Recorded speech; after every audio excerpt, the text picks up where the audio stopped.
সকলকে শুভ সকাল। আজকে আমাদের এই কোর্সের পঞ্চম ক্লাস। আমরা গতদিন আলোচনা করছিলাম অ্যাপ্লিকেশন লেয়ার্স এর কনসেপ্ট, এবং সেখানে আমরা শেষের দিকে যে বিষয়গুলি টাচ করতেছিলাম সেটি হলো সকেট। এবং আমরা জানি দুইটা প্রসেস দুইটা মেশিনে যখন রান করে, সেই দুইটা মেশিনের মধ্যে কমিউনিকেশন, একটা হলো ক্লায়েন্ট মেশিনে রান করছে, একটা সার্ভার মেশিনে রান করছে। ক্লায়েন্ট মেশিন এবং সার্ভার মেশিনের মধ্যে এই যে দুইটা প্রসেস, ক্লায়েন্ট প্রসেস আর সার্ভার প্রসেস, এই দুইটা প্রসেসের মধ্যে যদি আমাকে কমিউনিকেট করতে হয়, তাহলে এই যে দুইটা প্রসেসকে আলাদাভাবে জানার জন্য একটা মেকানিজমের প্রয়োজন হবে। এজন্য এটি আমরা বলি হলো সকেটের মাধ্যমে এই কাজটা করা যায়। সকেট কি? Socket is like a door sitting in between application layer and transport layer. A single application layer will be connected with many application processes, and such many sockets may be created in between the application layer and the transport layer, so that the transport layer can deliver the packets to appropriate application process. তোমরা জানো যে একই সাথে আমরা একটা email লিখি, একই সাথে হয়তো বা আমরা একটা ওয়েবসাইট ব্রাউজ করতেছি, আবার একই সাথে হয়তো আমরা একটা গান শুনতেছি অন্য একটা ওয়েবসাইট থেকে, আবার একই সাথে আমরা একটা বড় একটা ভিডিও ডাউনলোড করতেছি। এরকম অনেকগুলি সাইমালটেনিয়াস প্যারালাল অ্যাপ্লিকেশন আমরা মোবাইল হোক, ল্যাপটপ হোক, ডেস্কটপ মেশিন হোক, সেখানে কিন্তু আমরা সাইমালটেনিয়াসলি রান করি। ইভেন মাল্টিপল ওয়েবসাইট আমরা সাইমালটেনিয়াসলি অনেকগুলি ট্যাবে ওপেন করে রাখি। তাহলে যে ট্যাব থেকে আমি রিকোয়েস্ট পাঠিয়েছি কোনো একটা সার্ভারে, সেই ট্যাবেই যেন, সেই প্রসেসেই যেন রেসপন্সটা আসে, সেজন্য এই প্রত্যেকটা অ্যাপ্লিকেশন প্রসেসের একটা আলাদা আলাদা অ্যাড্রেস লাগে। This is correspond to one socket. This is correspond to another socket. This is correspond to another socket, and so on. এইভাবে করে যতগুলি অ্যাপ্লিকেশন একটা মেশিনে চলছে, ইন্টারনেট অ্যাপ্লিকেশন, সবগুলির জন্য আলাদা আলাদা সকেট, এবং সেই সকেট হলো ট্রান্সপোর্ট লেয়ার এবং অ্যাপ্লিকেশন লেয়ারের অ্যাপ্রোপ্রিয়েট কমিউনিকেশনের। সাধারণত অ্যাপ্লিকেশন যেটা, সেটা কিন্তু আমরা ডেভেলপ করি। আমরা যারা প্রোগ্রামিং শিখি, ডেটা স্ট্রাকচার শিখি, ডেটাবেস শিখি, নেটওয়ার্কিং শিখি, তারা কিন্তু এই প্রসেস সমূহ আমরা, অ্যাপ্লিকেশন প্রসেস সমূহ আমরা ডিজাইন ডেভেলপমেন্ট নিজেদের মতো করে করতে পারি। আর ট্রান্সপোর্ট লেয়ার থেকে শুরু করে ফিজিক্যাল লেয়ার পর্যন্ত এগুলি আসলে অপারেটিং সিস্টেম, এবং অপারেটিং সিস্টেমের উপরে যে নেটওয়ার্কিং প্রোটোকল, ইউটিলিটি বা ড্রাইভার, নেটওয়ার্ক ইন্টারফেস কার্ডের যে ড্রাইভার ইনস্টল করা হয়েছে, সেইগুলির মাধ্যমে আসলে এই অংশগুলি সমাধান হয়। দ্যাট মিনস এই জায়গাটাতে আমাদের কোনো আসলে হাত নাই। আমরা হয়তো কনফিগার করে দিতে পারি নেটওয়ার্ক লেয়ারে আইপি অ্যাড্রেস কত হবে, ডিএনএস সার্ভারের অ্যাড্রেস কত হবে, ডিফল্ট গেটওয়ে কত হবে, এসব সব আমরা বলে দিতে পারি। কিন্তু ওইখানে কিভাবে কাজ হবে, পরপর পরপর কিভাবে হবে, সেইগুলি আমরা আসলে করতে পারি না, এখন করতে পারি না অ্যাজ এ ইউজার অন্তত।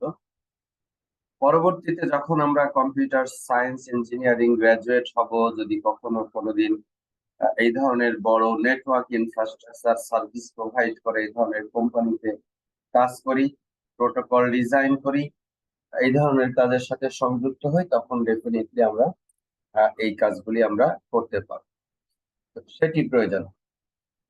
তো সকেট হলো একটা ডোর, যার মাধ্যমে ইস অ্যানালোগাস টু এ ডোর, যার মাধ্যমে আমি এক মেশিন থেকে আরেক মেশিনে আমি ডেটা ট্রান্সপোর্ট করতে পারবো। এবং এই ট্রান্সপোর্টেশন ইনফ্রাস্ট্রাকচার এই পাশেও লাগবে, ওই পাশেও লাগবে, উভয় পাশে। রিসিভিং প্রসেস, এটা হলো সেন্ডিং প্রসেস। তো সেন্ডিং এবং রিসিভিং উভয় প্রসেসের মধ্যে এই এই এই ডোরের প্রয়োজন হবে, so that corresponding transport layer appropriate application লেয়ারকে যেন ডেটাটা পাঠাইতে পারে। এখন প্রশ্ন হলো, আমার তো মেশিনের অ্যাড্রেস আছে, আমরা জানি যে আইপি অ্যাড্রেস দিয়ে একটা হোস্টকে অ্যাড্রেস করা হয়। মেশিনের একটা অ্যাড্রেস আছে, সেই মেশিনের অ্যাড্রেস দিলেই কি যথেষ্ট, নাকি আরো অন্য কোনো অ্যাড্রেস লাগবে? বলো দেখি, তোমাদের কি আইডিয়া?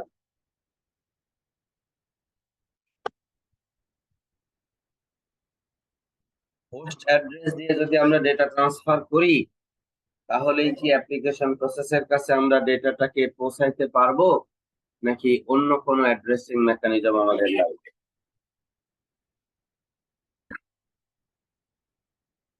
ও, কেউই কথা বলছেন? আচ্ছা, দেখো, হোস্ট হলো তুমি ওই মেশিনকে খুঁজে পাইলা। হোস্ট অ্যাড্রেস, আইপি অ্যাড্রেস দিয়ে তুমি মেশিনকে খুঁজে পাইলা। স্যার পোর্ট দরকার। পোর্ট দরকার, রাইট। এখন ওই মেশিনে তো অনেকগুলি অ্যাপ্লিকেশন চলতেছে, প্রত্যেকটা অ্যাপ্লিকেশন প্রসেস আলাদা আলাদা পোর্টে চলবে। তো সকেটের অ্যাড্রেস হবে হলো দুইটা জিনিস। প্রসেসের একটা আইডেন্টিফায়ার লাগবে, যেটা ওই প্রসেসটা কত নাম্বার পোর্টে চলতেছে সেইটা, আর একটা হলো তার আইপি অ্যাড্রেস লাগবে।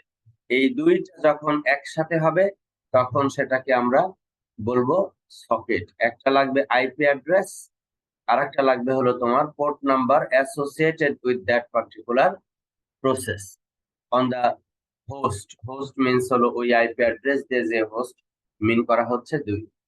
তাহলে এই দুইটার যোগফল তোমাকে দিবে আসলে সকেট অ্যাড্রেস। তাহলে সকেট অ্যাড্রেস প্রকাশ করতে হলে কয়টা অ্যাড্রেস লাগবে? দুইটা অ্যাড্রেস লাগবে। একটা হলো IP address of the machine, both source machine and the destination machine, sender machine and the receiver machine, and the port number of the process involved in this communication. Sender সাইডেও একটা IP address, একটা port number লাগবে, receiver সাইডেও একটা IP address, একটা port number লাগবে। এবং এই ধরনের পোর্ট নাম্বার, যেরকম এইচটিটিপি ডিফল্ট পোর্ট নাম্বার হলো 50। এইচটিটিপি তোমরা জানো যে যা দিয়ে আমরা হলো ডেটা ট্রান্সফার করি ওয়েব অ্যাপ্লিকেশনের মাধ্যমে, হাইপার টেক্সট ট্রান্সফার করি।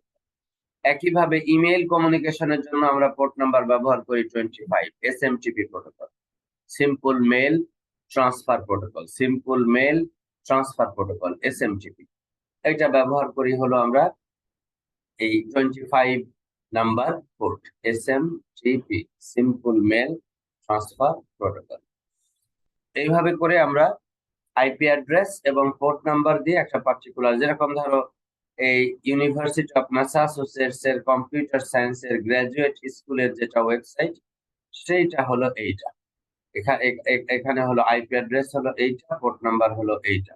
সেখান দিয়ে এই ওয়েবসাইটের ডেটা অ্যাক্সেস করা যেতে পারে। এখন আমরা আরো অনেকগুলি এরকম সম্পর্কে আমরা জানতে পারবো। অ্যাপ্লিকেশন লেয়ার প্রোটোকল সাধারণত রিকোয়েস্ট এবং রেসপন্স উভয় ধরনের লাগবে। তোমরা জানো যে মেসেজ এইগুলি ট্রান্সফার করতে হবে, এবং প্রত্যেকটা মেসেজের, সেটা রিকোয়েস্ট মেসেজ হোক অথবা রেসপন্স মেসেজ, একটা মেশিন রিকোয়েস্ট পাঠাবে আর একটা মেশিন রেসপন্স করবে। এইটা ধরো ক্লায়েন্ট, এটা ধরো সার্ভার। এটা ধরো সার্ভার ক্লায়েন্ট থেকে একটা রিকোয়েস্ট পাঠাবে, ওই রিকোয়েস্টের রেসপন্স হিসাবে সার্ভার হলো এই রেসপন্স করবে। তাহলে এটা হলো তোমার রিকোয়েস্ট মেসেজ, সেই হিসাবে এটা হলো তোমার রিকোয়েস্ট মেসেজ, আর এইটা হলো তোমার রেসপন্স মেসেজ, আর এইটা হলো তোমার রেসপন্ড মেসেজ। তাহলে রিকোয়েস্ট মেসেজ এবং রেসপন্ড মেসেজ তোমার ক্লায়েন্ট এবং সার্ভারের মধ্যে কমিউনিকেট হবে। রিকোয়েস্টটা পাঠাবে কিভাবে, তার একটা স্পেসিফিক ফিল্ড স্ট্রাকচার লাগবে, যেটাকে আমরা সিনট্যাক্স বলি, এবং প্রতিটা ফিল্ডের একটা মিনিং থাকবে। লেটস সে এরকম একটা স্ট্রাকচার, প্রথম ফিল্ড কি, দ্বিতীয় ফিল্ড কি, তৃতীয় ফিল্ড কি, চতুর্থ ফিল্ড কি, এরকম থাকবে। এবং প্রত্যেকটা ফিল্ড কি কি জিনিস মিন করে, মিনিংটা হলো সিমান্টিক্স। আর সিনট্যাক্স হলো এই ফিল্ডগুলি কিভাবে একে অপরের পরে সাজানো আছে, কোনটা প্রথমে আছে, তারপরে কোনটা, তারপরে কোনটা, তারপরে কোনটা, এবং এরকম মোট কয়টা ফিল্ড আছে, এইগুলি হলো সিনট্যাক্স। তাহলে সিনট্যাক্স এবং সিমান্টিক্স উভয়ই সেখানে নির্ধারিত থাকবে। এবং এই প্রোটোকলের কমিউনিকেশনের ক্ষেত্রে রিকোয়েস্ট মেসেজ গেলে সার্ভার কি বুঝবে, সার্ভার সেটার কি রেসপন্স দেবে, রেসপন্সের মধ্যে কি মেসেজ থাকলে ক্লায়েন্ট কি বুঝবে, ক্লায়েন্ট এবং সার্ভারের মধ্যে ভাষার বিনিময় হবে, তখন সেটাকে আমরা বলবো হলো প্রোটোকল। তখন সেটাকে বলবো হলো প্রোটোকল, যে ক্লায়েন্ট এবং সার্ভার একটা সুনির্দিষ্ট রুলস এন্ড রেগুলেশনস ব্যবহার করে তাদের মধ্যে ডেটা আদান প্রদান করবে, সেটাকে আমরা বলছি হলো প্রোটোকল। অ্যাপ্লিকেশন লেয়ারের অনেকগুলি প্রোটোকল আছে, এগুলি হলো বেশিরভাগ ক্ষেত্রে হলো open access protocol, everyone can access this protocol and protocol description, nothing hidden. এগুলি প্রোপ্রাইটারি কোনো সম্পদ কারো না, এটা ইন্টারনেটের সম্পদ, কোনো নির্দিষ্ট কোম্পানি, কোনো নির্দিষ্ট রাষ্ট্র এগুলির মালিকানা নাই। এগুলি এগুলি কমন এবং সবাই ব্যবহার করতে পারে ফ্রি অফ কস্ট। এবং এগুলি হলো এইচটিটিপি একটা প্রোটোকল, একটু আগে পড়লাম, এসএমটিপি একটা protocol, simple mail transfer protocol. এছাড়াও আরো অনেকগুলি প্রোপ্রাইটারি প্রোটোকল আমরা পড়বো, যেগুলি হলো নিজেরা তারা তৈরি করেছে এবং নিজেদের ব্যবহারের জন্য তৈরি করেছে। জুম একটা কোম্পানি, তাদের নিজস্ব প্রোটোকল আছে কিভাবে তারা এই সার্ভিসটা প্রোভাইড করবে। স্কাইপ একটা কোম্পানি, তাদের নিজস্ব প্রোটোকল আছে কিভাবে সার্ভিস প্রোভাইড করবে। এগুলি অনেক ক্ষেত্রেই হলো পেইড সার্ভিস, তারা এগুলি প্রোভাইড করেছে। এখন আসা হলো এই ধরনের ট্রান্সপোর্ট সার্ভিসের ক্ষেত্রে কি কি ধরনের সার্ভিস অ্যাপ্লিকেশন লেয়ারের প্রয়োজন। মানে আমাদের তো অ্যাপ্লিকেশন লেয়ারের পরেই কি, অ্যাপ্লিকেশন লেয়ারের পরেই হলো আছে হলো আমাদের ট্রান্সপোর্ট লেয়ার, ট্রান্সপোর্ট লেয়ারের পরে আছে নেটওয়ার্ক লেয়ার, তারপরে আছে ডেটা লিঙ্ক লেয়ার, তারপরে আছে হলো তোমার ফিজিক্যাল লেয়ার, পিডিএন জিএ, পিডিএন জিএ নিচের থেকে পড়ি আমরা। তাহলে এই অ্যাপ্লিকেশন লেয়ার কার কাছ থেকে সার্ভিস নিচ্ছে, ট্রান্সপোর্ট লেয়ারের কাছ থেকে সার্ভিস নিচ্ছে। ট্রান্সপোর্ট লেয়ার কার কাছ থেকে সার্ভিস নিচ্ছে, নেটওয়ার্ক লেয়ারের কাছ থেকে। নেটওয়ার্ক লেয়ার নিচ্ছে ডেটা লিঙ্ক লেয়ারের কাছ থেকে, ডেটা লিঙ্ক লেয়ার নিচ্ছে হলো ফিজিক্যাল লেয়ারের কাছ থেকে। এখন ট্রান্সপোর্ট লেয়ারের কাছ থেকে অ্যাপ্লিকেশন লেয়ার কি কি সার্ভিস দিচ্ছে। প্রথম হলো ইন্টিগ্রিটি, দ্যাট মিনস যে পরিমাণ ডেটা পাঠাচ্ছে সব ডেটাই যেন ওই পাশে গিয়ে পৌঁছায়। রিলায়েবিলিটি, 100% রিলায়েবল ডেটা ট্রান্সফার চায় অ্যাপ্লিকেশন লেয়ার। আচ্ছা, কিন্তু কিছু অ্যাপ্লিকেশন আছে যেগুলি কিছুটা হলেও লস টলারেট করতে পারে, যেরকম অডিও যদি পাঠাও তাহলে কিছুটা সে লস টলারেট করতে পারে, ভিডিও যদি পাঠাও কিছুটা লস টলারেট করতে পারে, কিন্তু সেটা একটা সার্টেন মিনিমাম পার্সেন্টেজ, 2, 3, 1, 5 এরকম পার্সেন্টেজ, তার চেয়ে বেশি হলে তখন আবার কথা বোঝা যাবে না, সেটা শোনা যাবে না, ভিডিও এর যে মর্মার্থ সেটা আসলে বোঝা যাবে না। দ্বিতীয় একটা যেটা সেটা হলো টাইমিং। টাইমিং কি, টাইমিং হলো সে যে কত সময়ের মধ্যে, কত সময়ের মধ্যে এই ডেটা ডেস্টিনেশনে গিয়ে পৌঁছাইতে হবে, সেইটা সে মেনটেন করতেছে।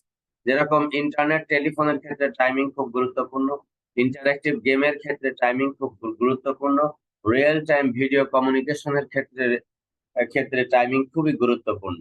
এছাড়াও অনেক ইম্পর্টেন্ট মেসেজ আছে, অ্যালার্ম মেসেজ আছে, যেগুলির ক্ষেত্রে টাইমিং অত্যন্ত গুরুত্বপূর্ণ। একটা ইমেল তুমি পাঠাইলা এখন 1-2 মিনিট 5 মিনিট পরেও যদি ডেস্টিনেশনে গিয়ে পৌঁছায়, ইট ডাজ নট ম্যাটার। কিন্তু একটা একটা একটা একটা যদি তুমি ভয়েস কমিউনিকেশন কারোর সাথে করো, video communication, real time video communication bidirectional কারোর সাথে করো, সেটা লাইভ তোমার যাইতে হবে। অল্প কয়েক millisecond, tens of millisecond আর হান্ড্রেডস অফ মিলি সেকেন্ড তুমি টলারেট করতে পারবে, এর চেয়ে বেশি করতে পারবে না। যেরকম ভয়েস এর ক্ষেত্রে 200-250 মিলি সেকেন্ডের বেশি যদি ডিলে হয় এপাশ ওপাশ থেকে বাই ডিরেকশনাল ভয়েস কমিউনিকেশন করা খুবই দুঃসাধ্য হয়ে পড়ে, তখন ওই ওয়াকি টকির মতো কথা বলা লাগে। তুমি আগে কথা বলো, আমি শুনি, তোমার কথা শেষ হলে তারপরে আমি আবার কথা বলবো, মানে ইন্টারেক্টিভ কথা বলা ওইভাবে যায় না। ভিডিও গেম সাইমালটেনিয়াসলি খেলতেছি বিভিন্ন জন, কেউ আমেরিকা থেকে জয়েন করেছে, কেউ ইউরোপ অস্ট্রেলিয়া থেকে জয়েন করেছে, আমরা এশিয়া থেকে জয়েন করেছি। এরকম যদি হয় একটা রিয়েল টাইম ভিডিও গেমিং, আমি ক্লিক করলাম, তার 2 মিনিট 1 মিনিট পরে গিয়ে সেই সার্ভারে গিয়ে পৌঁছালো, তাহলে তার গেম খেলা সম্ভব হবে না। সেটা রিয়েল টাইমে হতে হবে, কয়েক মিলি সেকেন্ডের মধ্যে এই ঘটনাটা ঘটতে পারতে হবে, so that almost real time effect যেন সেখানে পড়ে। তো এই জন্য থ্রুপুট আর একটা এন্ড টু এন্ড থ্রুপুট, অনেক অ্যাপ্লিকেশন আছে, একটা certain amount of data transfer capacity না থাকলে সেখানে কিছু বোঝা যাবে না।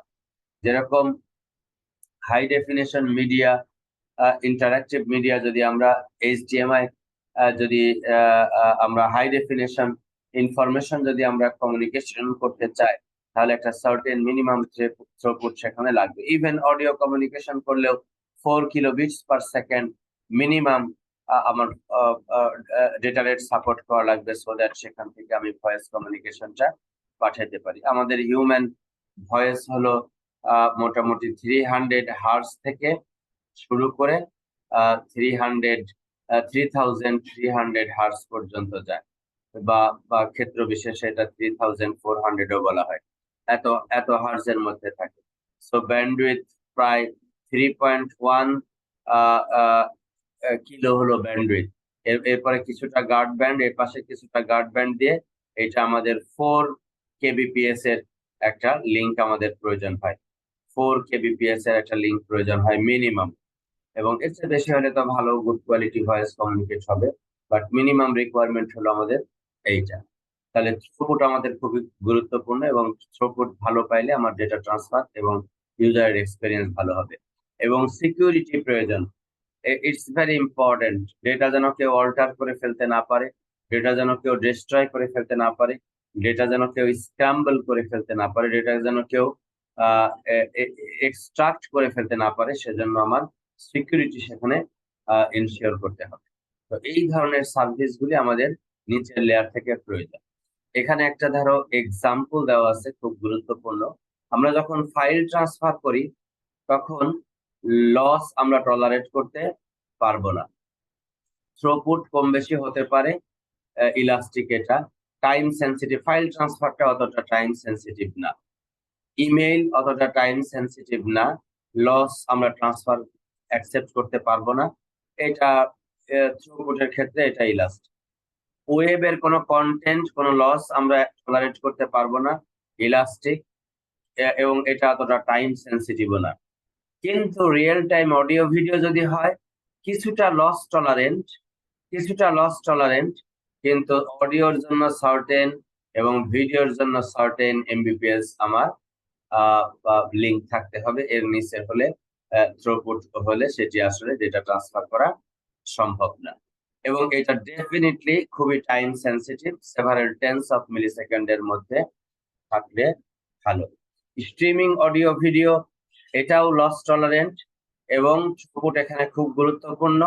এবং স্ট্রিমিং এর ক্ষেত্রে যেরকম ইউটিউব স্ট্রিমিং যদি হয়, তো এটা বাই ডিরেকশনাল না, ইউনিডিরেকশনাল, এক জায়গা থেকে ডেটা যাচ্ছে আর এক জায়গায় থেকে আমি রিসিভ করতেছি। তোমরা নিশ্চয়ই খেয়াল করেছো এই গত বিশ্বকাপের সময় যখন ফুটবল খেলা দেখেছো, ইনফ্যাক্ট আমার বাসাটাও এমন একটা জায়গায়,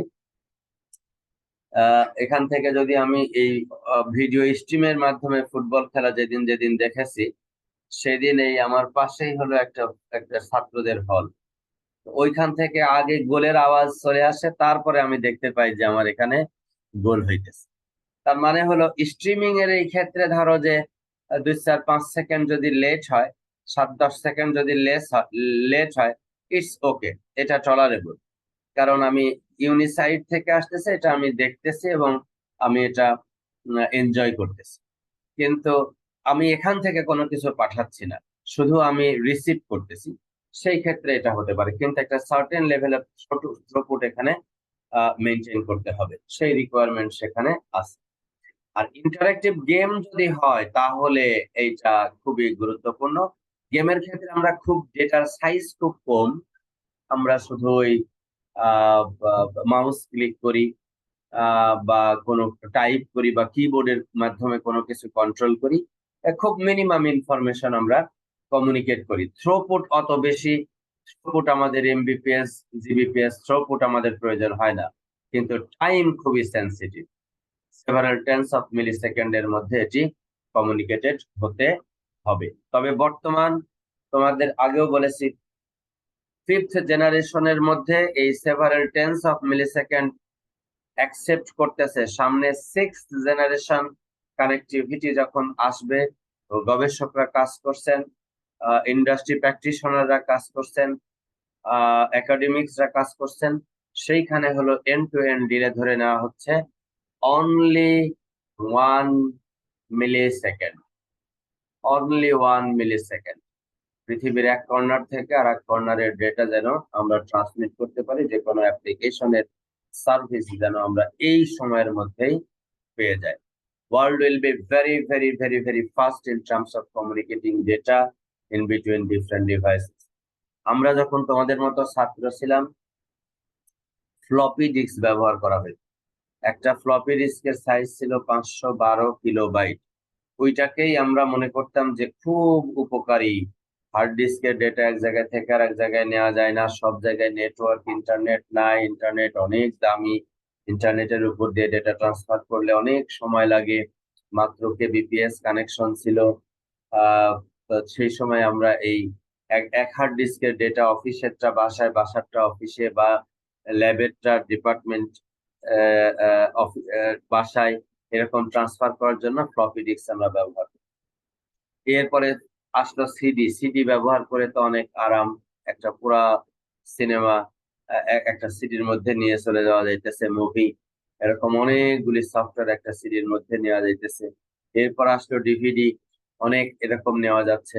এখন তোমরা ডিভিডিও ব্যবহার করো না, সিডিও ব্যবহার করো না, এই ফ্লপি ডিস্কও ব্যবহার করো না, কিছুটা এখনো তোমরা পেন ড্রাইভ ব্যবহার করতেছো, তাও আমার মনে হয় অনেক মিনিমাল চলে আসছে। সামনের দিনে এই পেন ড্রাইভ ব্যবহার করারও কোনো প্রয়োজন হবে না। কেন?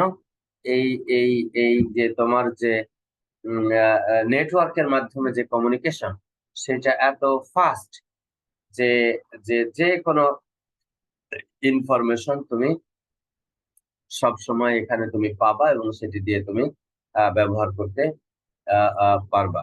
এবং মোবাইল থেকে কম্পিউটারে, কম্পিউটার থেকে মোবাইলে, পাশের বাসা হোক, বন্ধু হোক, পাশের পার্সন হোক, ইজিলি ডেটা একজন থেকে আরেকজনের কাছে ট্রান্সফার করে দিতে পারবা। এবং ভার্সাটাইল কানেক্টিভিটি থাকবে, very low cost but very high speed connectivity. সেটির মাধ্যমে এই টেক্সট মেসেজিং, আবার দেখো লাস্টেরটা টেক্সট মেসেজিং, এটাও লস টলারেট করে না, কিন্তু এটা ইলাস্টিক এবং এটা ক্ষেত্র বিশেষে ইম্পর্টেন্ট, ক্ষেত্র বিশেষে টাইম ইম্পর্টেন্ট না। যেরকম টেক্সট মেসেজ, আমরা যদি রিয়েল টাইম টেক্সট মেসেজ করি, আমরা এই যে ধরো আজকাল হলো বিভিন্ন ওটিপি পাঠানোর সিস্টেম তৈরি হয়েছে, এইগুলি খুব গুরুত্বপূর্ণ, রিয়েল টাইমে যেতে হবে। তারপরে মেসেজের মাধ্যমে অনেক সময় আমরা মেশিনকে, ধরো এখানে বসে আছি ঢাকায়, কিন্তু ফরিদপুরে একটা বেজ স্টেশন আছে, সেই বেজ স্টেশনের নিচে একটা জেনারেটর আছে, জেনারেটরকে অন বা অফ করব আমি এখান থেকে, বেসড অন সার্টেন সিচুয়েশন, যে ওইখানে বিদ্যুৎ চলে গেছে, এখানে মেসেজ আসছে, সরাসরি ওইটা ওপেন হয়েছে, একটা সার্টেন টাইম পর্যন্ত ওইটা টার্ন অন আছে, আমি এখন চাচ্ছি ওইটা টার্ন অফ করে দিব। সার্ভার থেকে ইনস্ট্রাকশন যাবে, যাওয়ার সাথে সাথে যেন এটা টার্ন অফ হয়ে যায়, বা কোনো রিডিং যাবে, রিডিংটা যেন হয়, বা এখান থেকে মেসেজ যাবে, ওইখানে কানেক্টিভিটি ডিসকানেক্ট হয়ে যাবে, সেগুলি আমরা চাই। এই ধরনের মেসেজ, টেক্সট মেসেজের মাধ্যমে অনেক সময় অনেক ডিভাইসকে কন্ট্রোল করা হয়, আমরা সেন্সিং অ্যান্ড অ্যাকচুয়েটর সিস্টেম বলি। সেই ক্ষেত্রে কিন্তু আবার টাইম সেন্সিটিভিটিটা টেক্সট মেসেজের আছে, আর ক্ষেত্র বিশেষে নাই। যেরকম একটা mobile message, normal mobile message, আমাকে কেউ মেসেজ দিল, 2টা লাইন লিখলো, একটা লাইন লিখলো, এটা 1 মিনিট পরে গেল, বা মানে এটা এটা এটা এটা এটা অতটা টাইম সেন্সিটিভ না, কয়েক সেকেন্ড পরে গেল, এটাতে কোনো টাইম সেন্সিটিভিটির বিষয়টা নেই।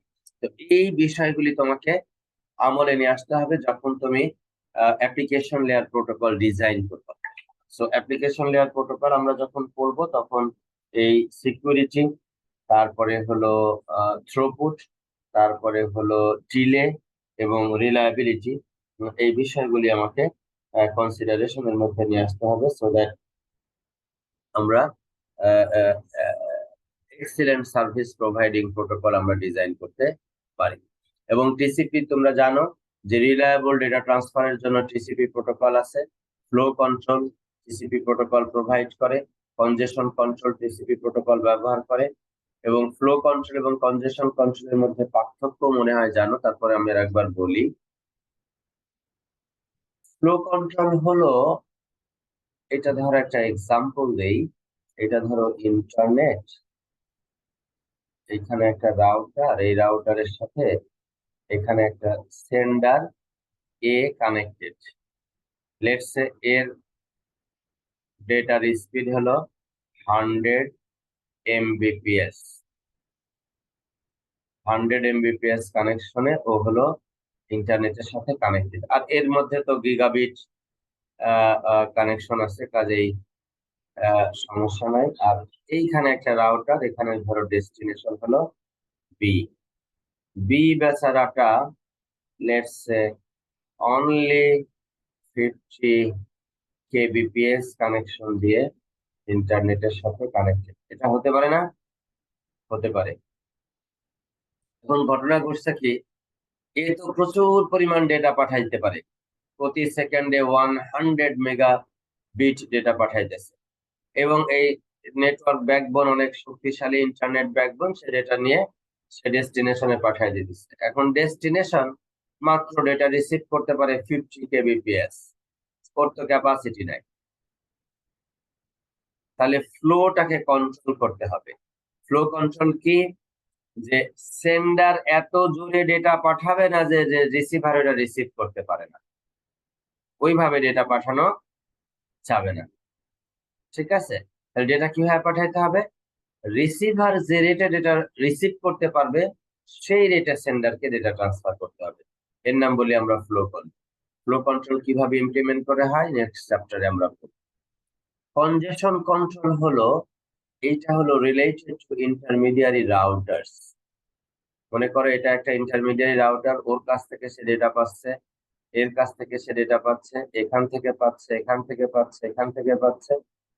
ওর যেটা আউটগোয়িং লিঙ্ক এইদিকে, এই আউটগোয়িং লিঙ্কের যে স্পিড আছে, এইখানে যে স্পিড আছে সেইটা এইগুলির সাম স্পিডের চেয়ে অনেক কম। তাহলে কি হবে, এই রাউটারের যে বাফার স্পেস আছে সেই বাফার স্পেসে এসে প্যাকেট জমা হতে থাকবে, জমা হতে হতে হতে হতে পূর্ণাঙ্গ প্লেস এক সময় পূর্ণ হয়ে যাবে। কারণ যে রেটেও প্যাকেট পাঠাইতে পারে তার চেয়ে প্যাকেট আসছে অনেক দ্রুত বেগে। অনেক দ্রুত বেগে যদি প্যাকেট আসে আর এখান থেকে যদি যায় স্লোলি, তাহলে এই প্যাকেট গুলি দিয়ে এই স্পেস যেগুলি আছে, বাফার স্পেস আছে, যেটা আছে সেটা পূর্ণাঙ্গ হয়ে যাবে। একটা পর্যায়ে নতুন প্যাকেট আসলে রাখার আর কোনো জায়গা নাই, ড্রপ করতে হবে। এইটাকে আমরা বলি কনজেশন হয়ে যাওয়া।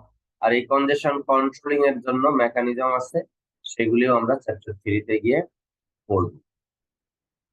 আর টিসিপি হলো কানেকশন ওরিয়েন্টেড সার্ভিস, কাজেই রিসিভার রেডি আছে কি নাই সেটা প্রথমে সেন্ডার জানবে, জানার পরে তার উপরে ভিত্তি করে সে ডেটা পাঠানো শুরু করবে।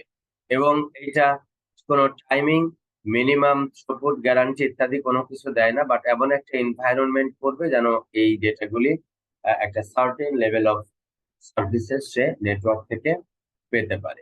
আবার দেখো ইউডিপি, এটা একটা উলঙ্গ প্রোটোকল, এর মধ্যে কোনো রিলায়েবিলিটি নাই, এর মধ্যে কোনো ফ্লো কন্ট্রোল নাই, কনজেশন কন্ট্রোল নাই, টাইমিং কন্ট্রোল, থ্রুপুট কন্ট্রোল কিচ্ছু নাই, এবং কোনো কানেকশন সেটআপও সে করে না। তারপরেও ইউডিপি প্রোটোকল গুরুত্বপূর্ণ কেন, ইন্টারনেটে দেখো হাজার রকমের অ্যাপ্লিকেশন আছে। তুমি একটু আগে দেখলা কিছু অ্যাপ্লিকেশন আছে যেগুলির আসলে রিলায়েবিলিটি অতটা ইম্পর্টেন্ট না। 100 প্যাকেট পাঠিয়েছি, 100 প্যাকেটই পৌঁছাইতে হবে, অডিও ভিডিওর ক্ষেত্রে ওইটা আসলে অতটা ইম্পর্টেন্ট না। কিছুটা প্যাকেট যদি স্ট্রিমিং এর ক্ষেত্রে কিছু প্যাকেট যদি লসও হয়ে যায় তাহলে সেটা সমস্যা না, কিন্তু এটা সার্টেন পার্সেন্টেজ, অনেক প্যাকেট না, ডেফিনেটলি 1 2 3 4 5% পর্যন্ত হয়তো টলারেট করতে পারবে। তো এইরকম যে সমস্ত অ্যাপ্লিকেশন আছে কিছুটা লস টলারেট করতে পারে, তাদের জন্য এই হেভি ওয়েট টিসিপি প্রোটোকল ব্যবহারের প্রয়োজন নাই। তাদের জন্য ইউডিপি প্যাকেট, ইউডিপি প্রোটোকল ব্যবহার করলেই চলছে। এবং ইউডিপি প্রোটোকল ওর নিচের লেয়ারের যে প্রোটোকল আইপি প্রোটোকলের বেস্ট ফর সার্ভিস, সেইটার উপরে ভর করে দাঁড়িয়ে আছে। এবং সেটা হলো আমরা একটা light weight protocol UDP design করতে পারি, যেটি আমাদেরকে, এটা খুব ইম্পর্টেন্ট কোশ্চেন, যে টিসিপির মতো এরকম একটা ইম্পর্টেন্ট হাই পারফর্মিং প্রোটোকল থাকা সত্ত্বেও ইউডিপি রিলায়েবিলিটি দেয় না, flow control, কনজেশন control, timing, throughput, connection কিছুই এস্টাবলিশ করে না, তারপরে ইউডিপি প্রোটোকল কেন ইন্টারনেটে একটা মেজর ট্রাফিক কেন আহ, আহ, আহ, আহ, ব্যবহার করছে, অনেকগুলি অ্যাপ্লিকেশন কেন ইউডিপি প্রোটোকলের উপরে নির্ভর করছে। এটা হলো সেইটা, যেগুলি অ্যাপ্লিকেশন কিছুটা লস টলারেন্ট, লসকে রিসিভ করতে পারে, সেসবের ক্ষেত্রে এরকম হেভি ওয়েট টিসিপি প্রোটোকল ব্যবহার করে নেটওয়ার্কের উপরে প্রেসার দেওয়ার চাইতে নো ফ্রিজ ইউডিপি প্রোটোকল আমরা ব্যবহার করতে পারি, সো দ্যাট ইন্টারনেটের যে অ্যাভেলেবল রিসোর্স আছে সেটা ব্যবহার করে আমরা ডেটাকে ট্রান্সমিট করতে পারি। এখানে একদম হুবহু লিখে দেওয়া আছে, দেখো, FTP file transfer protocol TCP ব্যবহার করি, এসএমটিপি মেল ট্রান্সফার টিসিপি ব্যবহার করি, এইচটিটিপি ওয়েব কন্টেন্ট ট্রান্সফারের জন্য টিসিপি ব্যবহার করি। কিন্তু ইন্টারনেট টেলিফোনি এই ধরনের জন্য আমরা ইউডিপি ব্যবহার করি বেশিরভাগ ক্ষেত্রে, ক্ষেত্র বিশেষে টিসিপি কোনো কোনো ভার্সন ব্যবহার করে। আর এইচটিটিপি যেটা এইচটিটিপি ড্যাশ প্রোটোকল যেটা দিয়ে আমরা এই স্ট্রিমিং করি সেটার জন্য টিসিপি ব্যবহার করি। কিন্তু এখানে ইন্টারেক্টিভ গেমের ক্ষেত্রে অনেক ক্ষেত্রেই আমরা এখন ইউডিপির উপরে নির্ভর করি। আরো প্রোটোকল আছে, এখানে লিখে নাই, ডিএনএস নামে একটা প্রোটোকল আছে, domain name system, domain name system, সেটার জন্য আমরা ইউডিপি ব্যবহার করি, ইউজার ডেটাগ্রাম প্রোটোকল ব্যবহার করি। আইসিএমপি প্রোটোকল আছে, ওর জন্য আমরা ইউডিপি ব্যবহার করি। এই ধরনের বেশ কিছু প্রোটোকল আছে যেগুলির জন্য আমরা ইউডিপি ব্যবহার করি। এবং টিসিপির ক্ষেত্রে সিকিউরিটি দেওয়াটা ইম্পর্টেন্ট। ভ্যানিলা টিসিপি আর ইউডিপি মানে ওর মধ্যে কোনো এনক্রিপশন নাই, কোনো সাইফার টেক্সট পাঠানো হয় না, ক্লিয়ার টেক্সট পাঠানোর মাধ্যমে করা হয়, কিন্তু এটা এখন আর চলে না। আমরা ট্রান্সপোর্ট লেয়ার সিকিউরিটি চ্যাপ্টার পড়বো যখন, তখন এটা জানবো। ডেটা ইন্টিগ্রিটি প্রোভাইড করে, এন্ড টু এন্ড অথেন্টিকেশন ব্যবহার করে। দ্যাট মিনস যে কেউ কানেকশন চাইলেও সার্ভারের সাথে আর সার্ভার টিসিপি কানেকশন এস্টাবলিশ করবে না, যদি অথেন্টিকেটেড ইউজার হয় তাদেরটাই কেবল সে কানেকশন এস্টাবলিশ করার সুযোগ দিবে, এবং সে এই ডেটার ট্রান্সপোর্টেশনটাকে সে কি করবে, গভর্ন করতে পারবে। তো সেই হিসাবে টিসিপি কানেকশন এস্টাবলিশ করার ক্ষেত্রে সিকিউর টিসিপি কানেকশন এস্টাবলিশ জন্য হয়, সেটা আমরা পড়বো নেক্সট চ্যাপ্টারের ক্ষেত্রে। এইটা এখন আর আমি আলোচনায় যাচ্ছি না। এই ট্রান্সপোর্ট লেয়ার সিকিউরিটি কিভাবে ইমপ্লিমেন্ট করা হয় সেগুলি চ্যাপ্টার 8 এ ইন ডিটেইল থাকবে, বাট স্টিল চ্যাপ্টার 3 তেও কিছুটা আলোচনা থাকবে। আমাদের এই চ্যাপ্টারের মেইন যে কয়টা প্রোটোকল আমরা পড়বো তার মধ্যে একটা হলো এইচটিটিপি, ইন ডিটেইল আমরা পড়বো। ইমেলের জন্য এসএমটিপি, আইম্যাপ আমরা ইন ডিটেইল পড়বো। ডোমেন নেম সিস্টেম প্রোটোকল আমরা ইন ডিটেইল পড়বো। এগুলি খুব গুরুত্বপূর্ণ। আমরা এতক্ষণ পর্যন্ত আসলে অ্যাপ্লিকেশন লেয়ারের যে প্রিন্সিপল ছিল এবং অ্যাপ্লিকেশন লেয়ার ট্রান্সপোর্ট লেয়ার থেকে যে সমস্ত সার্ভিসেস গুলি নেয় সেগুলি সম্পর্কে একটা সম্যক ধারণা আমরা পেলাম। কিন্তু অ্যাকচুয়াল প্রোটোকল কিভাবে কাজ করে তারা সেগুলি আমরা এখন থেকে পড়া শুরু করব। খেয়াল করে দেখো, এইচটিটিপি প্রোটোকল আমরা ওয়েবের কন্টেন্টটাকে নিয়ে আসার জন্য আমরা ব্যবহার করি। তোমরা জানো একটা ওয়েবে বিভিন্ন ধরনের টেক্সট অবজেক্ট থাকবে, ইমেজ অবজেক্ট থাকবে, ভিডিও অবজেক্ট থাকবে, বিভিন্ন ধরনের ইনপুট ফর্ম থাকবে, এরপরে কিছু তোমার লিংক থাকবে। এই ধরনের অনেক ধরনের কন্টেন্ট এখানে থাকে। এই প্রত্যেক ধরনের কন্টেন্টকে আমরা বলি হলো কি, অবজেক্ট। একটা ওয়েব পেজে থাকে অসংখ্য ধরনের অবজেক্ট। এই অবজেক্ট যেগুলি ওয়েবের সার্ভারে স্টোর করা আছে আমরা এই এইচটিটিপি প্রোটোকল দিয়ে এই সার্ভার থেকে আমরা কি করব, ক্লায়েন্ট মেশিনে নিয়ে এসে করবো। একটা সার্ভার মেশিন থেকে আমরা ক্লায়েন্ট মেশিনে নিয়ে আসবো। তো নিয়ে আসার জন্য প্রথমে ক্লায়েন্ট থেকে আমাকে কি করতে হবে, রিকোয়েস্ট করতে হবে। ওইটাকে বলবো আমরা এইচটিটিপি রিকোয়েস্ট। আর এই যে সার্ভার থেকে ডেটা এসে ক্লায়েন্টে আসতেছে, ওইটাকে বলবো আমরা এইচটিটিপি রেসপন্স। তো সেইগুলি কিভাবে গঠন করা হয় সেগুলি সম্পর্কে আমরা দেখব। তোমরা জানো যে একটা ওয়েব পেজ আসলে একটা এইচটিএমএল ফাইল, এর মধ্যে বিভিন্ন ধরনের কন্টেন্ট অবজেক্ট থাকতে পারে। সেই অবজেক্ট গুলির প্রত্যেকটা অবজেক্টের জন্য কিন্তু আলাদা ইউআরএল থাকে, যেটাকে আমরা বলি uniform resource locator. Uniform resource locator, প্রত্যেকটা অবজেক্টের জন্য আলাদা আলাদা এরকম ইউআরএল থাকে। তাহলে এইটি হলো আমাদের ওয়েবসাইটের অ্যাড্রেস, তারপরে একটা সার্টেন ডিরেক্টরি, একটা সার্টেন ডিপার্টমেন্ট পাথ, আর এই পার্টিকুলার এটা হলো অবজেক্টের নাম। তাহলে অবজেক্টের নাম, অবজেক্টের লোকেশন এবং একটা পার্টিকুলার হোস্টের জন্য যে নাম আছে সেইটা দিয়ে আমরা আসলে একটা ইউনিফর্ম রিসোর্স লোকেটর তৈরি করি, যেটাকে বলি হলো আমরা ইউআরএল। তো এই ইউআরএল এরকম অসংখ্য অবজেক্ট এখানে থাকবে, সবগুলি অবজেক্ট একটার পর একটা এই ক্লায়েন্ট মেশিনে আসবে। এখন এটা কিভাবে আসবে, প্রতিটা অবজেক্ট আলাদা আলাদা ভাবে আসবে নাকি একবার রিকোয়েস্ট করলে সবগুলি অবজেক্ট আসবে, কি হবে, সিস্টেমটা কি হবে, সেটা আমাদের ফার্দার স্টাডি করার প্রয়োজন আছে। 1 মিনিট।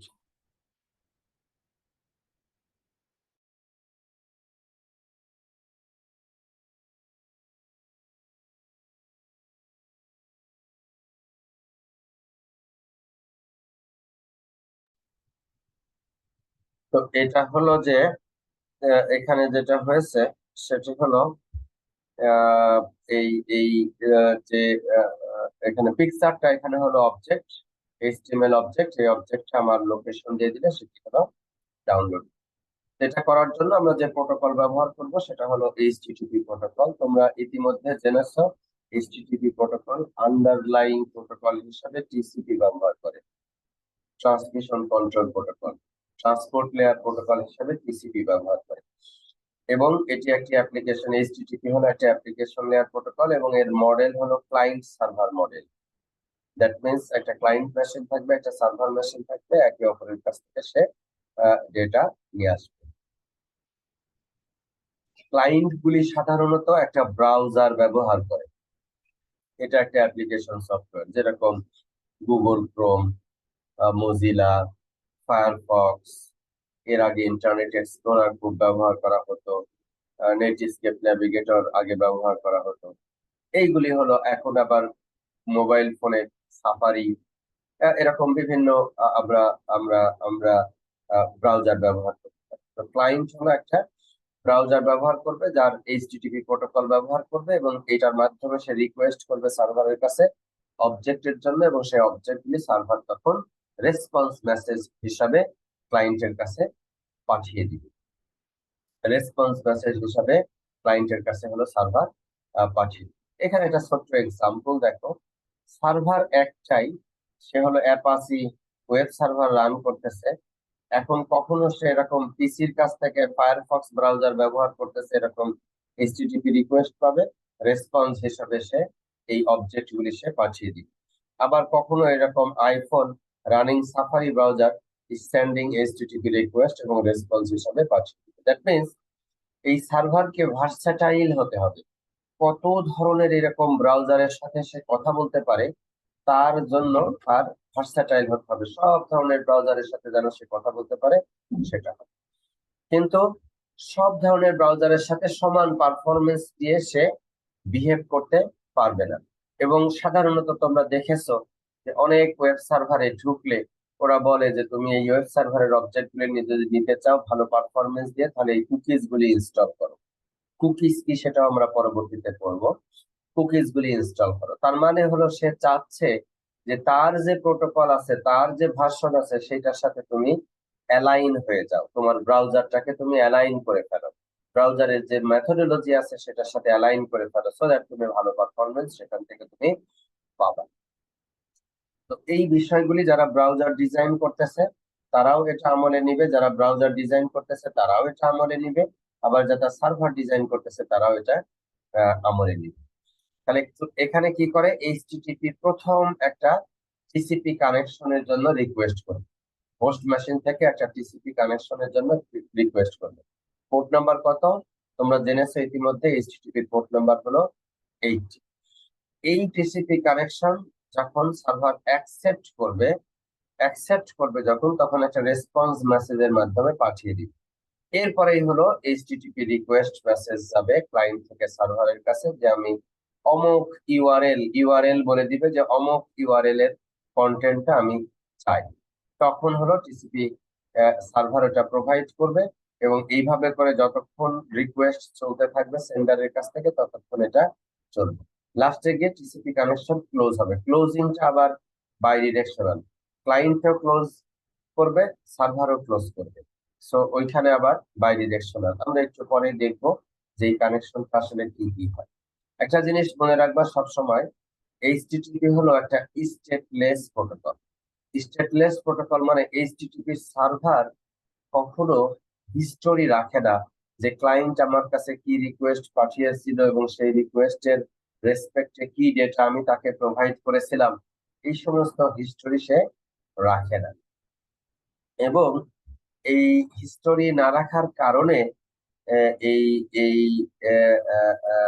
এইচটিটিপি সার্ভারগুলি প্রচুর পরিমাণ ক্লায়েন্টকে সাইমালটেনিয়াসলি সার্ভিস প্রোভাইড করতে পারে। এবং তোমরা জানো যে সার্ভারগুলিকে লক্ষ লক্ষ এরকম ক্লায়েন্ট সাইমালটেনিয়াসলি অ্যাক্সেস করে। এখন সার্ভারকে যদি এইচটিটিপি সার্ভারকে যদি স্টেট রাখতে হইতো, তাহলে এরকম লক্ষ হাজার ইউজারের জন্য স্টেট মেনটেন করতে হলে পরে হিউজ পরিমাণ স্টোরেজ লাগতো এবং অ্যাক্সেস ল্যাটেন্সি মারাত্মক আকারে বেড়ে যেত, এবং ওই প্রোটোকলের ম্যানেজমেন্ট হতো অত্যন্ত কমপ্লেক্স। এই জন্য সিম্পল ডিজাইন করার স্বার্থে এইচটিটিপি কে স্টেটলেস করা হয়েছে, সো দ্যাট সার্ভার ওই বিষয়গুলি হিস্টোরি সে মেনটেন করবে না।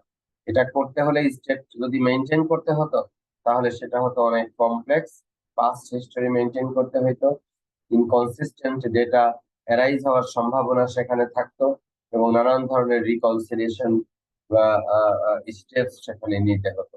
এই কারণে এইচটিটিপি কে স্টেটলেস প্রোটোকল হিসেবে ডিজাইন করা হয়েছে। আমি একটু আগে যেটা বললাম যে একটা টিসিপি কানেকশন এস্টাবলিশ করবে, এই কানেকশন দুই ধরনের আছে, একটা হলো নন পারসিস্টেন্ট কানেকশন, একটা হলো পারসিস্টেন্ট কানেকশন। নাম শুনেই বুঝতে পারছো এটা অনেকটা অস্থায়ী, এটা অনেকটা স্থায়ী। অস্থায়ী কেন বলছি এই কারণে যে একটা ওয়েব পেজে যদি 10টা অবজেক্ট থাকে, 10টা যদি অবজেক্ট থাকে একটা ওয়েব পেজে, এবং যদি কানেকশন এস্টাবলিশমেন্টের স্ট্রাকচারটা এরকম হয় যে ক্লায়েন্ট ওই ওয়েব পেজের 10টা অবজেক্ট রিসিভ করার জন্য 10টা কানেকশন এস্টাবলিশ করবে এবং 10 বারে রিসিভ করবে সার্ভার থেকে ক্লায়েন্টে, তখন সেটাকে আমরা বলবো নন পারসিস্টেন্ট কানেকশন। পরিষ্কার লেখা আছে দেখো, TCP connection is open. At most one object is sent over that TCP connection and then the TCP connection is closed. বুঝতে পেরেছো? জি স্যার। স্যার একটা কোশ্চেন আছে। বলো বলো। স্যার এখন ব্রাউজারে সার্চ করতে গেলে আমরা দেখি যে HTTPS লেখা থাকে, তো এই দুইটা কি কোনো পার্থক্য আছে? সিকিউরিটি আচ্ছা sir. S for security, secured HTTP connection, এগুলি আমরা পরবর্তীতে আরো ইন ডিটেল পড়বো। তাহলে মাল্টিপল এরকম অবজেক্ট যদি তাকে ডাউনলোড করতে হয়, তাহলে মাল্টিপল কানেকশন তাকে এস্টাবলিশ করতে হবে।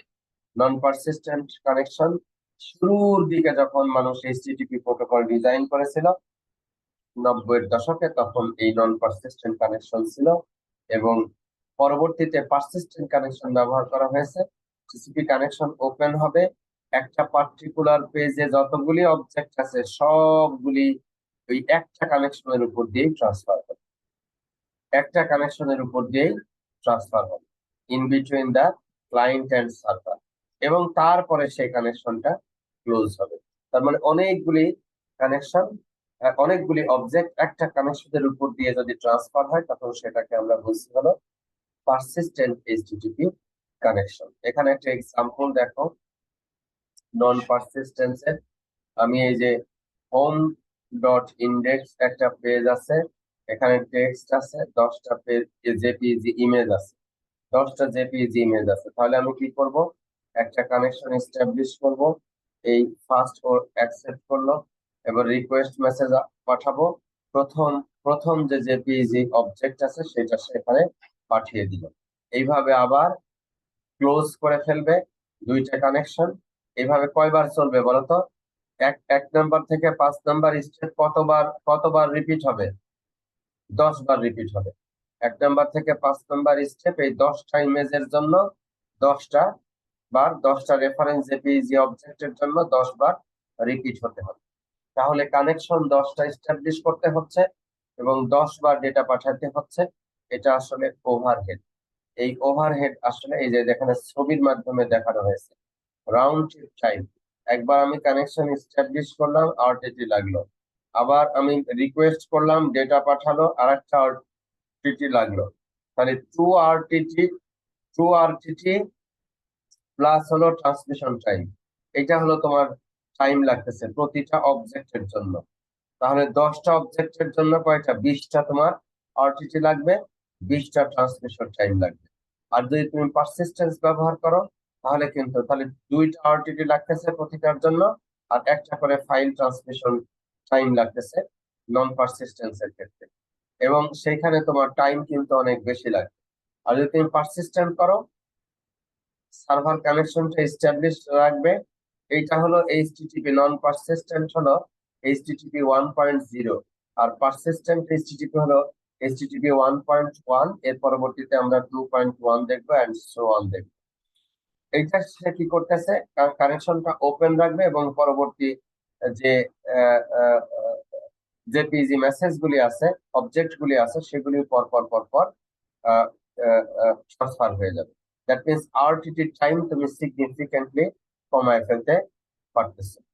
এটি হলো তোমার এইচটিটিপি রিকোয়েস্ট এবং রেসপন্স মেসেজের ক্ষেত্রে নন পারসিস্টেন্ট এবং পারসিস্টেন্স কানেকশনের মাধ্যমে পার্থক্য।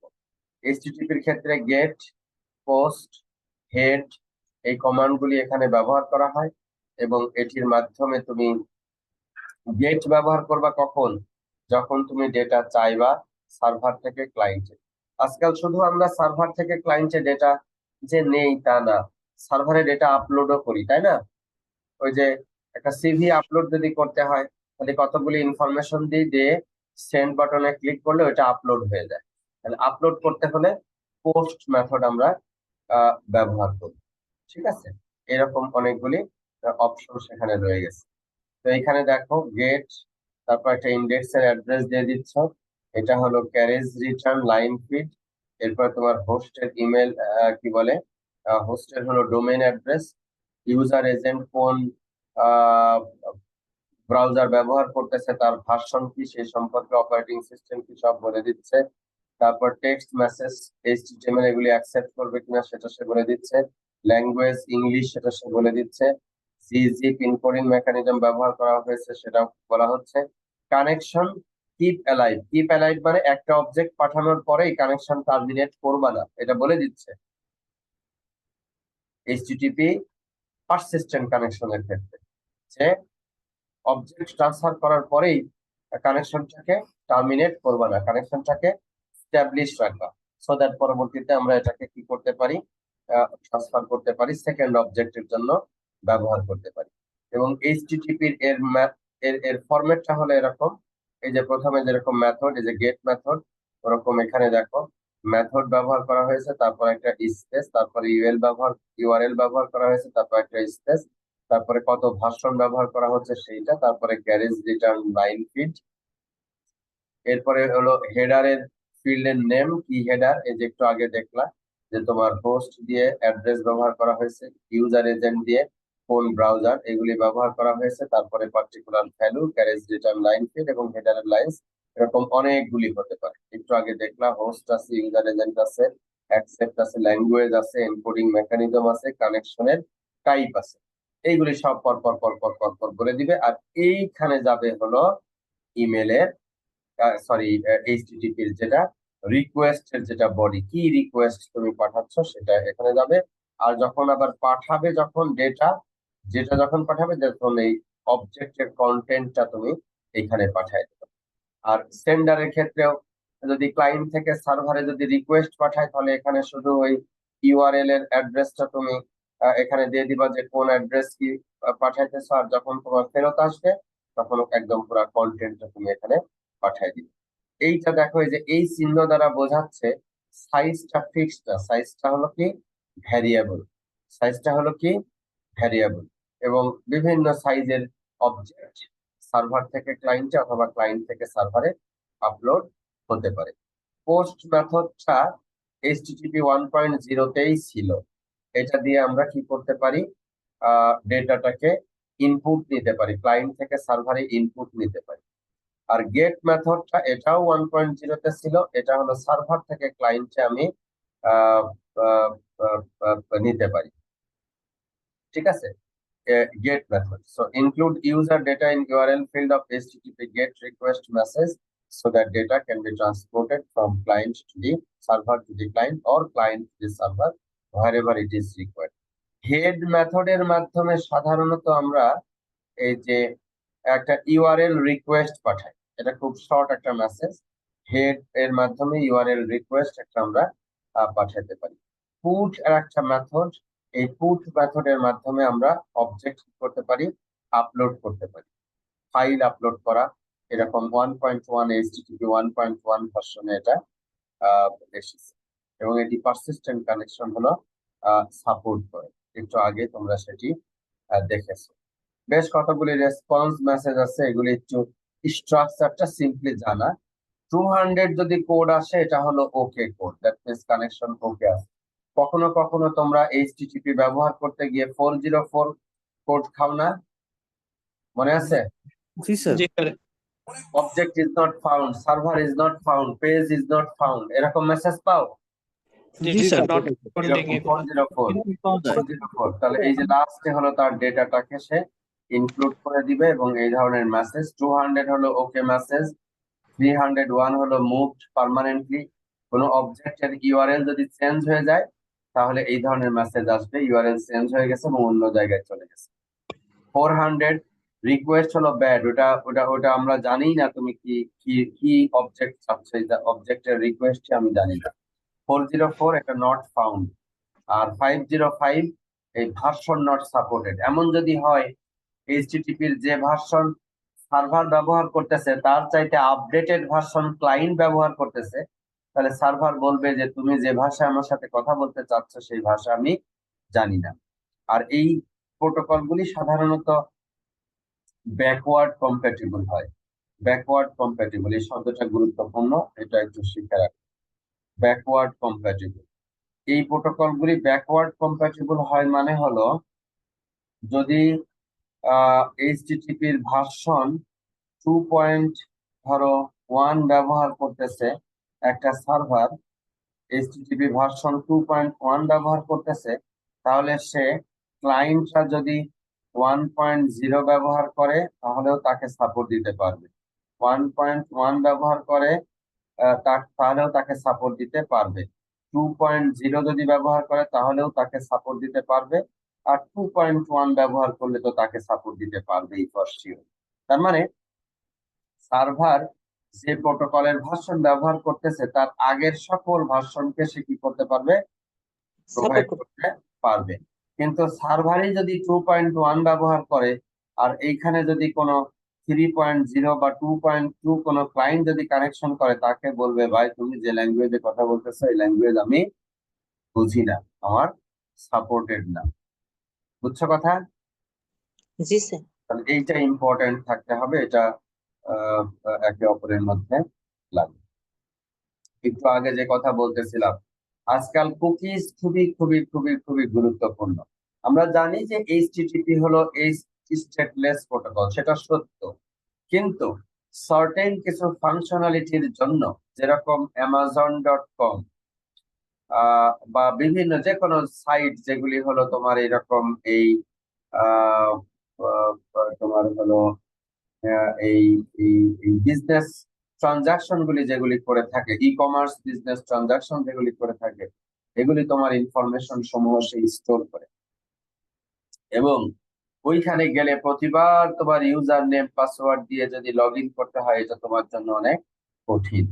এই জন্য কি করা হয়, তুমি যে ব্রাউজার দিয়ে ওদের ওয়েবসাইটে ঢুকেছো, সেই ব্রাউজারের সাথে একটা রেজিস্ট্রেশন করে, এবং সেই রেজিস্ট্রেশন অনুযায়ী সে হলো অথেন্টিকেট করে। এবং খেয়াল করে দেখো, যে কম্পিউটার তুমি ব্যবহার করতেছো, ওই কম্পিউটারেই যদি তোমার জিমেইলে লগ ইন করেছো, ধরো গুগল ক্রোম দিয়ে, প্রতিদিন তুমি গুগল ক্রোম দিয়েই লগ ইন করো, ব্যবহার করো, প্রতিদিন ঢোকার পরে আর নতুন করে ইউজার নেম পাসওয়ার্ড দিতে হয় না। একটা অ্যাকসেপ্ট বা ওকে বাটনে ক্লিক করলেই তোমার ইমেল গুলি তোমার সামনে চলে আসে। কিন্তু ওই কম্পিউটার দিয়েই যদি তুমি গুগল ক্রোম ছাড়া ফায়ারফক্স বা নেটস্কেপ নেভিগেটর বা অন্য কোনো ব্রাউজার দিয়ে যদি তুমি আবার ওই জিমেইলে ঢোকার চেষ্টা করো, তাহলে দেখবে যে তোমাকে সিকিউরিটি অ্যালার্ট দিচ্ছে, তোমাকে নতুন করে ইউজার নেম পাসওয়ার্ড চাচ্ছে। তার মানে machine is not your identification, your identification is the browser, the client software that you are using. তাহলে ক্লায়েন্ট থেকে যখন রিকোয়েস্ট পাঠানো হচ্ছে কোনো সার্ভারে, তখন এই data record let's say x, এবং এর জন্য ডেটাবেজে সে একটা রেকর্ড, নতুন রেকর্ড সে তৈরি করতেছে এবং ওটা সে পাঠিয়ে দিচ্ছে, এবং ক্লায়েন্ট হলো ওই রেকর্ডটা স্টোর করে রাখতেছে, যে অমুক জায়গায় গেলে এটা হলো আমার। এটা ব্যক্তি বুঝতেছে না, কিন্তু ওই ব্যক্তির যেটা ব্রাউজার, একবার ঢুকলে ওই ব্রাউজার স্টোর করে রাখতেছে, কুকি ডেটাবেস বলি আমরা, স্টোর করে রাখতেছে। এবং এই মেশিন থেকে, ওই ব্রাউজার থেকে এই সার্ভারের কাছে পরবর্তীতে কোনো রিকোয়েস্ট গেলে তখন এই আইডেন্টিটি নাম্বারটা পাঠিয়ে দিচ্ছে। ওই আইডেন্টিটি যখনই রিকোয়েস্টের মধ্যে পাঠিয়ে দিচ্ছে, তখনই সার্ভার ডেটাবেজের সাথে সে কম্পেয়ার করে দেখে ফেলতেছে যে এটা তো আমার পরিচিত কাস্টমার, এটা হলো অমুক, তাহলে তার ইনফরমেশন সমূহ সব এখানে আছে, এবং সেই অনুযায়ী ডেটা ট্রান্সফার করতে দিচ্ছে। স্টেপগুলি কি সেটা দেখো। স্টেপগুলি হলো এরকম: ক্লায়েন্ট এবং সার্ভার এরকম কোনো মাল্টি স্টেপ এক্সচেঞ্জ প্রতিদিন করা লাগবে না, একবার করলেই বাকিগুলি সারা আইডেন্টিফাই করে ফেলবে। এবং প্রতিটা এইচটিটিপি রিকোয়েস্ট ইন্ডিপেন্ডেন্টলি সে ট্রিট করবে বিভিন্ন মেশিন থেকে। এবং এই রিকভারি কোনো প্রয়োজন হবে না যদি আমরা ক্লায়েন্ট এবং সার্ভারে আলাদা আলাদা ভাবে এইভাবে ডেটাবেস স্টোর করতে থাকি। এবং এখানে 4টা কম্পোনেন্ট আছে: cookie header line HTTP response মেসেজের মধ্যে, এরপরে এইচটিটিপি রিকোয়েস্ট মেসেজের মধ্যে কুকি হেডার লাইন, আর হলো ইউজারের হোস্টের জন্য একটা ফাইল, কুকি ফাইল ইউজারের হোস্ট মেনটেন করবে, এবং এটা আসলে ইউজারের ব্রাউজার যেটা সেটা মেনটেন করবে। আর সার্ভার সাইডে একটা ব্যাকএন্ড ডেটাবেস থাকবে। এই 4টা জিনিস এখানে মেনটেন করবে। এবং সেই 4টা জিনিস হলো কি, যে কোনো একজন ব্যক্তি যদি একটা ব্রাউজার ব্যবহার করে ল্যাপটপ দিয়ে ই কমার্স সাইটে ফার্স্ট টাইম যায়, তাহলে ওর একটা ইউনিক আইডি দিবে সার্ভার থেকে। ওই ইউনিক আইডিটা ব্যাক এন্ড ডেটাবেজে স্টোর করবে সার্ভার সাইডে। একই সাথে ওই ওই ব্যক্তির যে নিজের যে মেশিন আছে, সেই মেশিনের যে ব্রাউজার, সেই ব্রাউজারের একটা কুকি ফাইল বলে, ওই কুকি ফাইলের মধ্যেও সে স্টোর করে রাখবে। এবং পরবর্তীতে যখন রিকোয়েস্ট পাঠাবে, এইচটিটিপি রিকোয়েস্ট মেসেজ পাঠালো, অ্যামাজন সার্ভার একে নতুন একটা ব্যক্তি হিসাবে ধরলো, ধরে নতুন একটা ডেটাবেস দিল, এবং একটা নতুন ইউজার আইডি হলো 1678, সেইটা দিল। যখন আগে ছিল এই ক্লায়েন্ট আগে ইবে ভিজিট করছিল, ইবের জন্য ওর 8734 একটা আইডি ওর ক্লায়েন্ট ফাইলের মধ্যে আছে। আজকে নতুন একটা যুক্ত হলো অ্যামাজন 1678। এখন অ্যামাজনের নেক্সট কোনো যদি রিকোয়েস্ট করে, তাহলে ওই রিকোয়েস্ট ফাইলের মধ্যে, হেডার ফাইলের মধ্যে এই কুকি নাম্বারটা সে দিয়ে দিবে। আর এই নাম্বারটা সার্ভার পাওয়ার সাথে সাথে ও ডেটাবেস দেবে, এটা তো পুরাতন পুরাতন কাস্টমার সাথে সাথে স্পেসিফিক যে অ্যাক্সেস সে চাচ্ছে সেটা সে দিয়ে দিবে। 1 সপ্তাহ পরে আবার যদি সে রিকোয়েস্ট করে, আবার ওখান থেকে মেলে যাবে, আবার সে দিয়ে দিবে। সে ঠিক একই রকম ভাবে সে চিনে রাখবে। কিন্তু নতুন যদি ব্রাউজার দিয়ে সে ঢুকে, তাহলে পরে আবার নতুন করে তার জন্য রেজিস্ট্রেশন লাগবে। এইভাবে করে হলো কুকি আমাদেরকে হলো ফাস্টার কমিউনিকেশন অ্যাক্সেস করতেছে। দ্বিতীয় হলো একই ব্যক্তি যদি মাল্টিপল আইটেম, ওই যে ই কমার্স সাইটে গেলে কার্ড মেনটেন করতে দেয় না, যে প্রথমে একটা ইলেকট্রনিক প্রোডাক্ট কিনলাম, তারপর একটা ক্লথ কিনলাম, তারপরে একটা জুতা কিনলাম, তারপরে আবার একটা জিনিস কিনলাম, তারপরে আর একটা গিফট কিনলাম, আর একটা খেলনা কিনলাম, এরকম অনেকগুলি জিনিস কিনি কিনি কিনি আমার নামে ওখানে কার্ডের ব্যাগের মধ্যে যুক্ত হতে থাকে। লাস্টে গিয়ে যখন ওকে বাটনের উপরে ক্লিক করি বা প্রসিড বাটনের উপরে ক্লিক করি, তখন আমার নামে কত বিল টিল হয়েছে ইত্যাদি দিয়ে, আগে থেকে যদি কার্ড ওখানে সেভ করা থাকে সেই কার্ডও সামনে চলে আসে, না থাকলে পরে নতুন করে কার্ডের তথ্য দিতে হয়, সো দ্যাট এখান থেকে টাকা নিয়ে নিতে পারে। আজকাল আবার কার্ড ছাড়াও মোবাইল ব্যাংকিং এবং ডাইরেক্ট অ্যাকাউন্ট থেকে ট্রান্সফার, এরকম নানান ধরনের ইন্টারফেস এসএসএল এর মাধ্যমে তৈরি হয়েছে, যেগুলির মাধ্যমে আসলে পেমেন্ট করা যেতে পারে। তো এই হলো তোমার কুকি, যেটা এইচটিটিপির সাথে কানেক্টেড থাকে, থেকে এই এই এই সার্ভার সার্ভিসেস গুলি সে প্রোভাইড করে।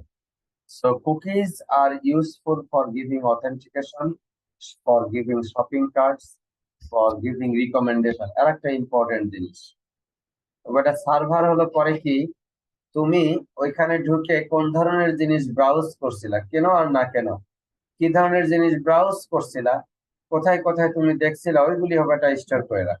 7 দিন পরে ঢুকলে তুমি ওই ওয়েবসাইটে ঢুকলে এক ধরনের ফ্রন্ট পেজ গুলি দেখতে পাবা, আমি ঢুকলে আরেক ধরনের ফ্রন্ট পেজ দেখতে পাবো। কারণ কি, আমার হয়তো পছন্দের আইটেম ছিল ইলেকট্রনিক প্রোডাক্টস, আর তোমার পছন্দের আইটেম ছিল স্পোর্টস প্রোডাক্ট। আমি ঢুকলে এই সপ্তাহে নতুন নতুন ইলেকট্রনিক প্রোডাক্ট কি কি আসছে ওইগুলি আমার সামনে চলে আসে। তুমি ঢুকলে এই সপ্তাহে তোমার সামনে নতুন নতুন স্পোর্টস প্রোডাক্ট কি কি আসছে, শু কি কি আসছে, ব্যাট কি কি আসছে, বল কি কি আসছে, জার্সি কি কি আসছে, এরকম আরো যে সমস্ত আইটেমস আছে সেইগুলি তোমার সামনে চলে আসবে, বিভিন্ন অপশন গুলি চলে আসবে। তার মানে they are using it as an intelligent marketing হিসাবে এটিকে ব্যবহার করতেছে, সেশন স্টেটটাকে ব্যবহার করে। So how to click state, এটা এটা এটা এটা সিগনিফিকেন্টলি এখানে ইম্পর্টেন্সটা দেওয়া হয়েছে। সো প্রোটোকল এর এন্ড পয়েন্টস যেটা আছে সেটাও তোমাকে দেখতে হবে, যে এইচটিটিপি যে মেসেজ স্টেট ক্যারি করতেছে সেগুলি মাল্টিপল ট্রানজাকশনের জন্য আমরা ব্যবহার করতে পারি। কেউ কেউ বলতে পারে যে কুকি হওয়ার ফলে প্রাইভেসি কিছুটা লুজ হচ্ছে।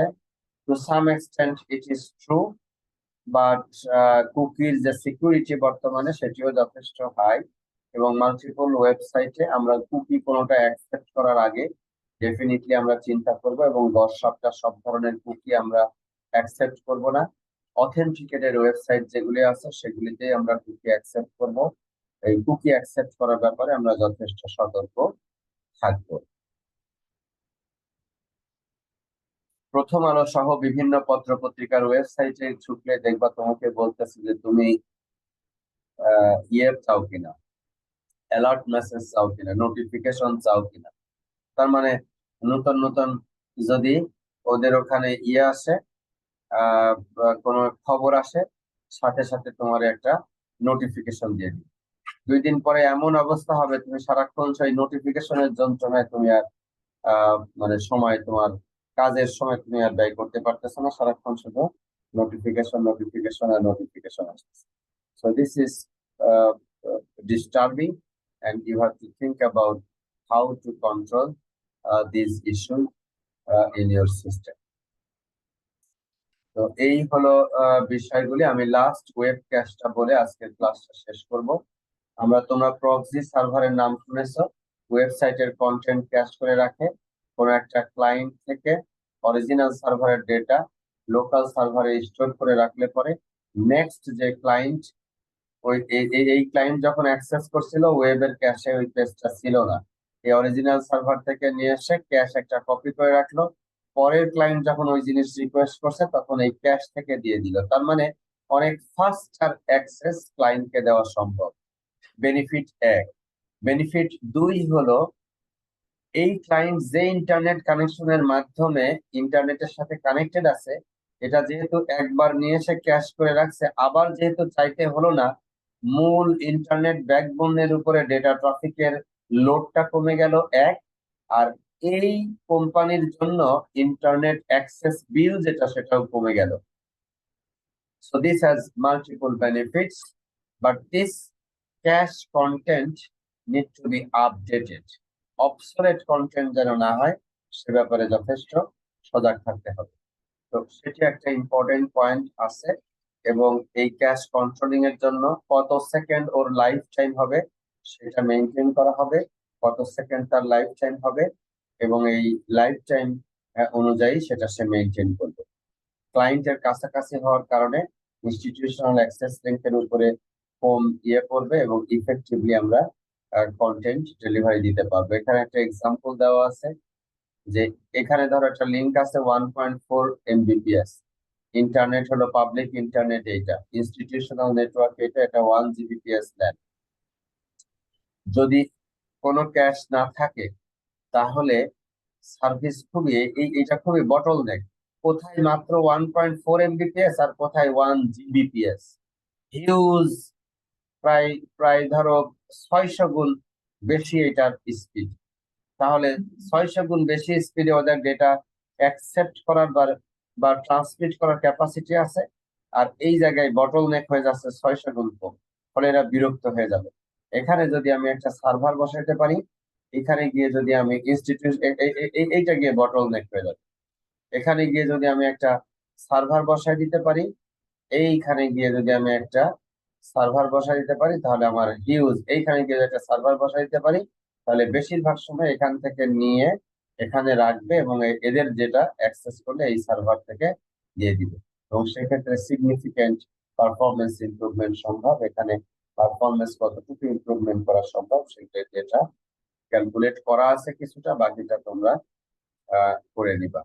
সো সিগনিফিক্যান্ট হিট রেশিও যদি 0.4 হয়, তাহলে 40% request will be provided service from here, আর 60% এর জন্য হয়তো আমাকে এখানে দিতে হবে। So significant savings of time, savings of bandwidth, savings of cost will be experienced over দেয়ার।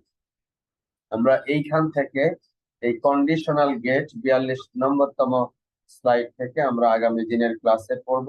আজকের ক্লাসে যদি কোনো কোশ্চেন থাকে সেটা এখন বলতে পারো, না হলে আমরা এখনই চলে যাব হলো অ্যাটেন্ডেন্স। আর তোমাদের একটা জিনিস বলি, তোমরা কিন্তু এই যে প্রথম চ্যাপ্টার পড়ানো হয়েছে, দ্বিতীয় চ্যাপ্টারের আজকে গতকাল এবং আজকে মিলে প্রায় 50% পর্যন্ত আমরা পড়ে ফেলেছি। এইগুলি কিন্তু তোমরা সব পড়তে থাকো। আগামী সপ্তাহে বৃহস্পতিবার এই প্রথম দুইটা চ্যাপ্টারের উপরে একটা ক্লাস টেস্ট হবে, এবং এই ক্লাস টেস্টটা হবে হলো ফিজিক্যালি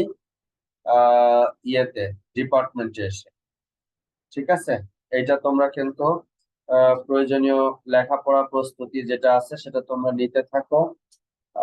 আগামী সপ্তাহে বৃহস্পতিবারে সকাল 8টার সময় ফিজিক্যালি বি বিল্ডিং এ একটা রুম নাম্বার আমি বলে দিব, ওই রুম নাম্বারে তোমাদের ওই পরীক্ষাটা হবে, সেটি কিন্তু তোমরা ইনশিওর করবা।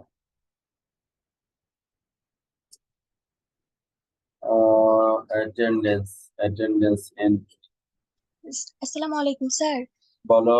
স্যার আমাদের যে আজকে অ্যাসাইনমেন্টে দিতে হবে ওইটা কি শুধু গুগল ক্লাসরুমে আপলোড করলেই হবে?